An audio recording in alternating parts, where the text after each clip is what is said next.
السلام علیکم کلاسز آج ہم اپنی اردو کی کتاب سے نظم پڑھیں گے۔ یہ علامہ اقبال کی نظم ہے، صفحہ نمبر 80 سے۔ ہمیں کیا کرنا چاہیے؟ کاٹ لینا ہر کٹھن منزل کا کچھ مشکل نہیں، ایک ذرا انسان میں چلنے کی ہمت چاہیے۔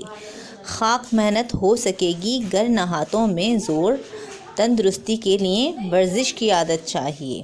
ایک ہی اللہ کے بندے ہیں سبھی چھوٹے بڑے، اپنے ہم جنسوں سے دنیا میں محبت چاہیے۔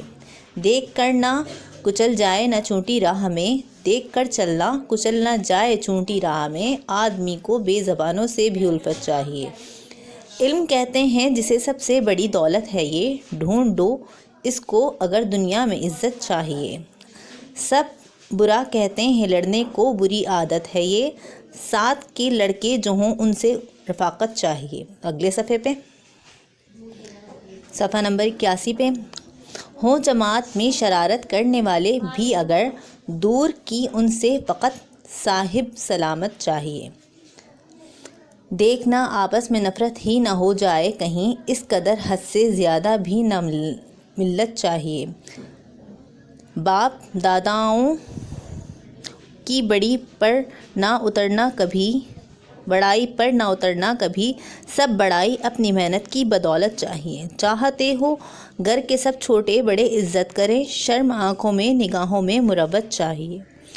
گر کتابیں ہو گئی میلی تو کیا پڑھنے کا لطف، ہم کو کام کی کتابیں ہیں جو ان کی حفاظت چاہیے۔ یہ علامہ اقبال کی نظم ہے، بہت اچھی نظم ہے، آپ نے اس کی بلند خوانی کرنی ہے۔ اس کے الفاظ معنی صفحہ نمبر 81 پہ ہی ہیں۔ پہلا الفاظ ہے کٹھن مشکل، دوسرا ہے ملت دین مذہب میل جول، الفت محبت، مروت لحاظ اخلاق، رفاقت ساتھ ہم جنسوں ایک جیسے دوستوں کے ساتھیوں، صاحب سلامت سلام دعا۔ اوکے کلاس، آپ نے اس کی بلند خوانی کرنی ہے۔ اللہ حافظ۔